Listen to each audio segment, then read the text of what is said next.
You have a piece of silver sitting in a drawer somewhere.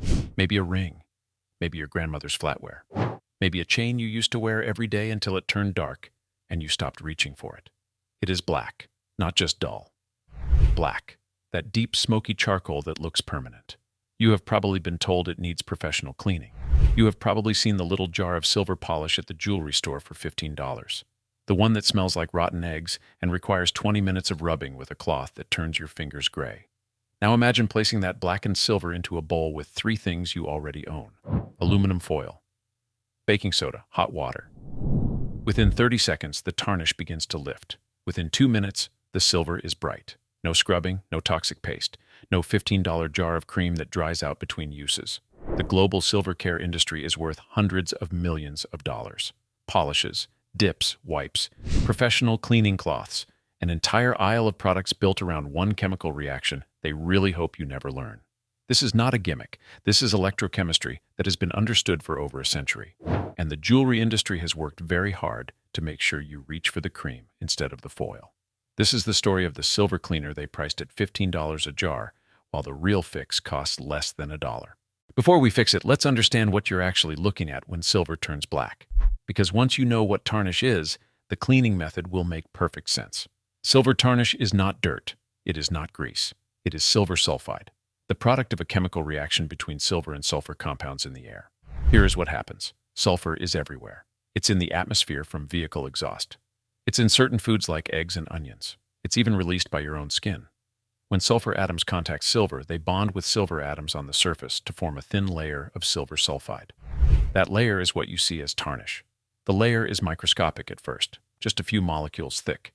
The silver looks slightly warm or golden, then it deepens to brown, then to that unmistakable charcoal black.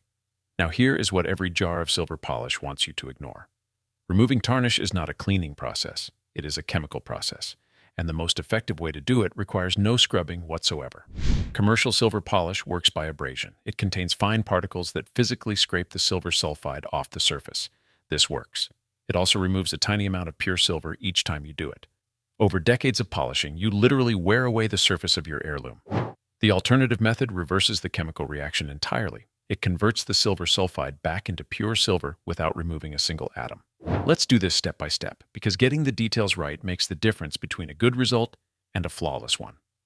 What you need: a glass or ceramic bowl, not metal. The bowl must be non-conductive. Aluminum foil, standard kitchen foil, enough to line the bowl, shiny side facing up. Baking soda, about 1 tablespoon per cup of water you plan to use. Hot water, nearly boiling, not warm, hot. A soft cloth for final buffing. An old cotton t-shirt is perfect. Step 1. Line the bowl. Tear off a sheet of aluminum foil large enough to line your bowl completely. Shiny side facing up. The silver must make physical contact with the foil.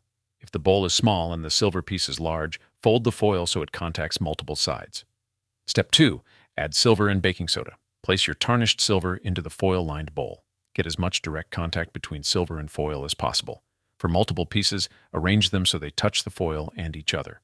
Pour baking soda over everything. Be generous. A couple tablespoons for a small piece. A quarter cup for multiple pieces. Step 3. Add hot water. Heat water until it is just below boiling. Pour it carefully over the silver until the pieces are fully submerged. You will see the baking soda dissolve. You may see small bubbles form. This is the reaction beginning. Step 4. Wait. For lightly tarnished pieces, 30 seconds to a minute. For heavily tarnished pieces, 2 to 5 minutes. You can watch the tarnish fade in real time. It is genuinely mesmerizing. The black silver turns brown, then golden, then bright silver white. For extremely tarnished pieces, you may need to drain the solution, replace the foil, add fresh baking soda and hot water, and repeat. But this is rare. Step 5. Rinse and buff. Remove the silver with tongs or a spoon. It will be hot. Rinse it under cool water. Dry it with a soft cloth and buff gently. The silver will be bright, sometimes slightly matte where the tarnish was thickest. A gentle rub with a polishing cloth restores the shine instantly. That is the entire process. Total cost per use is less than $1. Total time is under 5 minutes, and you have not scraped a single atom of silver off your heirloom. This method is incredibly effective, but it is not for every situation. Let me tell you the limits honestly so you don't damage something you love. Do not use this on oxidized silver. Some jewelry is deliberately tarnished in recessed areas to create contrast. This is called oxidation or patina. The foil method will strip all tarnish, including the intentional kind. If your piece has black details and bright highlights, use a polishing cloth by hand instead so you can control where the tarnish is removed. Do not use this on silver with gemstones. Hot water and rapid temperature changes can crack certain stones. Opals, pearls, emeralds, and turquoise are particularly vulnerable. For silver jewelry with stones, use a gentle polishing cloth on the metal parts only. Do not use this on silver-plated items that are worn through. If the base metal is showing through the silver layer, the electrochemical reaction can react with the exposed copper or brass underneath. For heavily worn silver plate, stick to hand.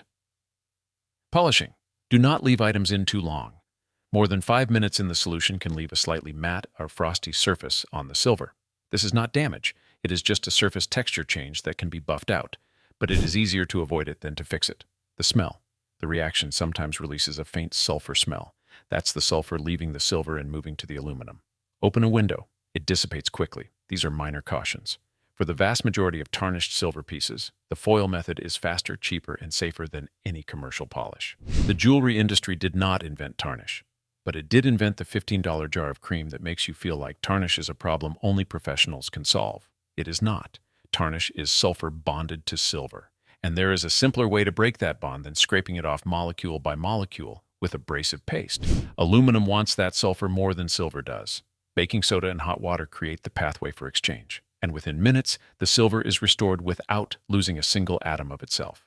This knowledge has existed for over a century. It has been published in chemistry textbooks, demonstrated in classrooms, and quietly ignored by every company that profits from you not knowing it. Now you know. The next time you find a blackened silver chain or a set of tarnished spoons at a yard sale, you will not reach for the polish.